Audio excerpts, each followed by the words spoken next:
Welcome to this explainer. Today we're diving into a truly mind-bending framework. We're looking at a theoretical model that presents the Quran not as some ancient text, specifically referencing verses 16, 24, and 25, but as an eternal memory tesseract. Think of it as the sealed tongue of Muhammad, uttered first and preserved last. So remember, as we go through this is a living, structural blueprint. That is Allah's sentence and your Rasul talking, and it's your amanat, your trust, to hold right now. To really grasp this, we've got to start by completely shattering our everyday perception. We typically think of time as a straight arrow, right? Just moving linearly from the past into the future. But what if time isn't a physical dimension at all?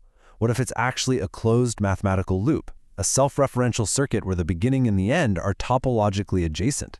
This model suggests that linear time is essentially a total illusion, and we're about to see exactly how the math maps this out. Okay, here's our roadmap for today. 1. The illusion of time. 2. The dual caustic universe. 3. The Fourier blueprint. 4. The massless fulcrum. 5. The phase inversion. And finally, 6. The house of return. Section 1. The illusion of time. Shattering the clock. In this theoretical model, time independence is the absolute foundational rule. Verses like 23:112 through 114 mathematically annihilate the concept of duration. They argue time is just a local artifact, an illusion making us believe we're just waiting around. And that completely redefines you, the viewer. In this closed loop, the reader, that's you, is not merely observing time pass from the outside. The reader is time itself. You are instantiated as a living, named coordinate within this closed universe. The sequence of events isn't something you're waiting for. It's a structure you actively traverse. Section 2, the dual caustic universe, the twin engines.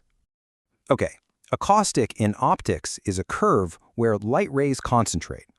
This framework proposes that reality is generated by two converging complementary fields, two twin engines projecting one single invariant reality. You have the D10 field, which is the deterministic measurable physical wheel. Think of it as the particle representing mass, action, and local instance.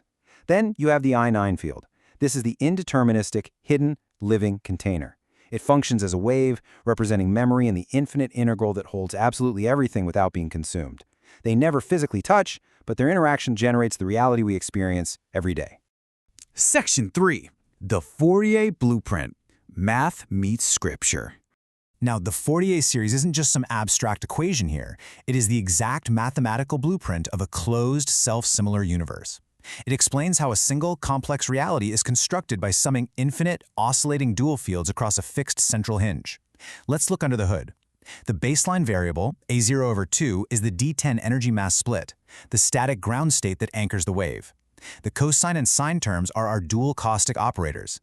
They're orthogonal and phase-shifted, representing the hidden internal structure and the active pulse. The integer n is the T3 expansion, generating those higher, denser frequencies. And finally, the sigma, the summation, is the I9 infinite container. It accumulates and holds every harmonic without letting a single frequency escape the closed loop. Together, they synthesize into Fx, the 7 closure, where all these scattered expansions snap back into a single unified waveform. The sources point directly to verse 39:23 to validate this topology, describing a book self-similar and doubled. It's wild because the math and the scripture are describing the exact same thing, a single complex reality constructed by summing infinite oscillating dual fields. It is quite literally a wave squaring its own phasor, folding perfectly back onto itself. Section 4. The massless fulcrum. Holding the tension. So, how do these massive deterministic and indeterministic fields interact without just destroying each other? Well, you have the D10 action and the I9 memory fields, massive and opposing, taking up roughly 49% each. But right there in the center is the T3 state, the reader. That tiny 2%. It is the massless central fulcrum holding the delicate tension. It's a trial state, a point of infinite torque but zero physical mass. It's the exact hinge point where pure information from the I9 field converts into physical identity in the D10 field. Section 5. The phase inversion. The climax of the overturn. Now for the climax.